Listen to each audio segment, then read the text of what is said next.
তো কেমন আছেন ইতিহাসের নাকি বন্ধুরা? আশা করছি আমরা সকলে ভালো আছেন। আমি আজ আপনাদের জন্য একটি গুরুত্বপূর্ণ প্রশ্ন নিয়ে এসেছি, যেটি হলো টাইপিং বিদ্যের পটভূমি। তো এটি আপনাদের পুরনো সেমিস্টার অর্থাৎ আগের সেমিস্টারের প্রশ্ন। তো আর দেরি না করে এই প্রশ্নের উত্তর আমি আপনাদের সঙ্গে আলোচনা করে নিতে চাই।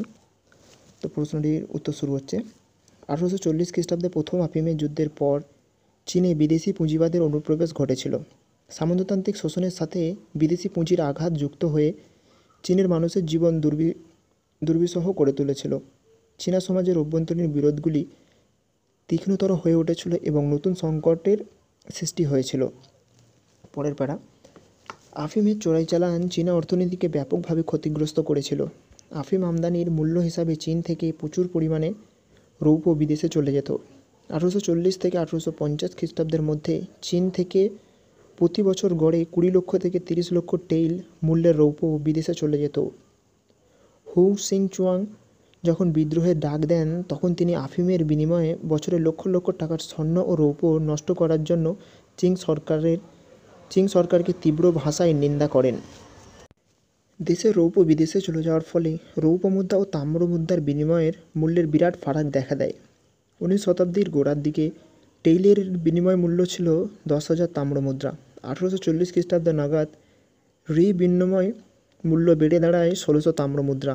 1850 খ্রিস্টাব্দ নাগাদ প্রতি রূপার টেইলের বিনিময় মূল্য হয়ে দাঁড়ায় 2200 থেকে 2300 তাম্র মুদ্রা।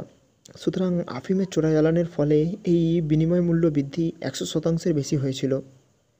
কৃষকেরাও কারিগরের তাদের মজুরি ও উৎপাদিত শস্য পণ্যের মূল্য পেতেন তাম্র মুদ্রার মাধ্যমে, অথচ তাদের রৌপ্য মুদ্রার মাধ্যমে অথবা রৌপ্য মুদ্রার বিনিময়ে মূল্য অনুযায়ী কর দিতে হতো। ফলে করের হার অপরিবর্তিত থাকলেও করের বোঝা বহুলাংশে বৃদ্ধি পেয়েছিল।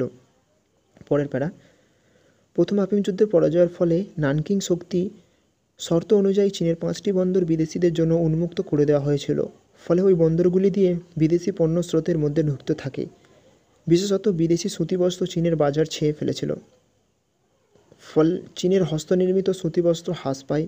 কিছুদিনের মধ্যেই দেশীয় হস্তশিল্পের বিনাশ ঘটতে থাকে। দেশীয় হস্তশিল্পী ও কারিগরের কাজ হারাতেও থাকেন। এই কর্মচ্যুত জীবনযুদ্ধে পরাজিত ব্যক্তিরা পরবর্তীকালে তাইপিং বিদ্রোহে যোগ দিয়েছিলেন। পরের পাড়া, বৈদেশিক বাণিজ্যের জন্য 5টি বন্দর, বিশেষত সাংহাই বন্দর উন্মুক্ত হওয়ার ফলে চীনের বাণিজ্যিক ক্রিয়াকলাপের কেন্দ্রের পরিবর্তন ঘটেছিল। ইয়াংসি অঞ্চল থেকে পরিচালিত বৈদেশিক বাণিজ্য এখন সাংহাই অঞ্চল থেকে পরিচালিত হতে থাকে। বিদেশি বাণিজ্যের ক্ষেত্রে ক্যান্টনের একচেটিয়া অধিকার বিলুপ্ত হবার পর মাল বহনের কাজে নিযুক্ত হাজার হাজার নৌকার মাঝি ও কুলি বেকার হয়ে পড়েন। যা শোনা বলেছেন, এই কর্মহীন মাঝি ও কুলিদের থেকেই তাইপিং বিদ্রোহের সেরা কর্মী বাহিনী এসেছিলেন। বিদ্রোহের দুজন গুরুত্বপূর্ণ নেতা ইয়াং সিউচিং এবং সিয়াও চাউকু আগে ইয়াংসি অঞ্চলে কুলির কাজ করতেন। 1842 খ্রিস্টাব্দ নাগাদ ব্রিটিশ নৌবাহিনী চীনের উপকূলবর্তী অঞ্চলে জলদস্যু বৃদ্ধি বন্ধ করার জন্য কতগুলি গুরুত্বপূর্ণ পদক্ষেপ নেওয়া হয়েছিল। এই সমস্ত জলদস্যু ও তাদের সঙ্গীরা দস্যুবৃত্তি ত্যাগ করে উপকূলবর্তী অঞ্চল ছেড়ে চীনের অভ্যন্তরীণে চলে আসে। একদল ঐতিহাসিক মনে করেন, অপরাধ জগতের সঙ্গে যুক্ত এইসব ব্যক্তিরাই পরবর্তীকালে বিভিন্ন গুপ্ত সমিতিতে যোগ দিয়েছিলেন। মাঞ্চু বিরোধী তাইপিং বিদ্রোহের ক্ষেত্রেও গুরুত্বপূর্ণ ভূমিকা ছিল। পরবর্তী প্যারা, করভারে জর্জরিত কৃষকেরা কর দিতে অস্বীকার করায় তারা রাজপুরুষদের নিগ্রহের শিকার হয়েছিলেন। ফলে তারা জমি ছেড়ে অন্যত্র চলে যান। চীনের স্বয়ংসম্পূর্ণ গ্রামীণ অর্থনীতির প্রধান স্তম্ভ বয়নশিল্পের ধ্বংসের ফলে কারিগরেরা বেকার হয়ে যান। কর্মচ্যুত কুলি, মাঝি ও অপরাধ জগতের লোকেরা কাজের সংস্থানের জন্য ভবঘুরে জীবনযাপন আরম্ভ করেন। কিন্তু চীনে যেহেতু আধুনিক শিল্প গড়ে ওঠেনি, তাই তাদের কর্মসংস্থান সম্ভব হয়নি। এই কর্মহীন দরিদ্র মানুষেরাই একটি মাঞ্চু বিরোধী বিদ্রোহের জন্য তৈরি হয়েছিলেন। পরের পাড়া, প্রাকৃতিক বিপর্যয় চীনের অর্থনৈতিক দুর্গতি আরও বাড়িয়ে দিয়েছিলেন। রাজপুরুষদের অদক্ষতা, খরা, নানা ধরনের কৃষির বিপত্তির ফলে 1840-এর দশকের শেষের দিকে চীনের কতগুলি মারাত্মক দুর্ভিক্ষ দেখা দেয়। এই প্রাকৃতিক বিপর্যয় তাইপিং বিদ্রোহের পটভূমিকা হিসাবে কাজ করেছিলেন। এবং পরবর্তী পাড়া, দুর্বল ও দুর্নীতিগ্রস্ত মাঞ্চু শাসন তাইপিং বিদ্রোহের পথ প্রস্তুত করেছিল। বিদেশি আক্রমণ ও অর্থনৈতিক অবক্ষয় শাসন ব্যবস্থার দুর্বলতা প্রকট করে তুলেছিল। তাছাড়া মাঞ্চু সামরিক ব্যবস্থাতেও যথেষ্ট গলদ দেখা দিয়েছিল। প্রথম আফিম যুদ্ধের অপমানজনক পরাজয় সামরিক বাহিনীর মনোবল ভেঙে দিয়েছিল। সাধারণত সৈন্যরা তাদের নির্দেশ মানত না। সেনাবাহিনীর বিশৃঙ্খলা মাঞ্চু শাসন বিরোধী দরিদ্র ব্যক্তিদের বিদ্রোহ ঘোষণা করার সাহস জুগিয়েছিলেন। শেষ পাড়া।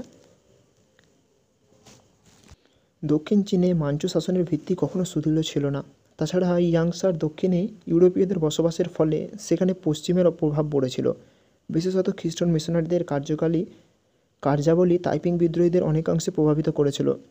তাছাড়া এইসব অঞ্চলে দরিদ্র ভয়াবহ আকার ধারণ করেছিল। সব মিলিয়ে দক্ষিণ চীনে মাঞ্চু বিরোধী সংগ্রামের একটি ক্ষেত্র প্রস্তুত হয়েছিল। তাই জানাশোনা যথার্থই বলেছেন, south China was the cradle of the Taiping rebellion. আশা করছি এই নোটটি আপনাদের ভালো লেগেছেন, এবং এই নোটটি সম্পর্কে যদি আপনাদের কোনো মন্তব্য বা মতামত থাকে অবশ্যই আমাদের বলতে পারেন। আমরা সেটিকে সমাধান করার চেষ্টা করব। আর যদি এর পিডিএফ চান তাহলে অবশ্যই আমাদের অফিসিয়াল ওয়েবসাইটে ভিজিট করতে পারেন, যার লিঙ্ক আমাদের ডিসক্রিপশানে দেওয়া থাকবে। তো সেখানে গিয়ে আমাদের কন্ট্যাক্ট করলে আমরা দিয়ে দেবো সম্পূর্ণ বিনামূল্যে। তো দেখা হচ্ছে পরবর্তী আরেকটি নতুন ভিডিওর সাথে।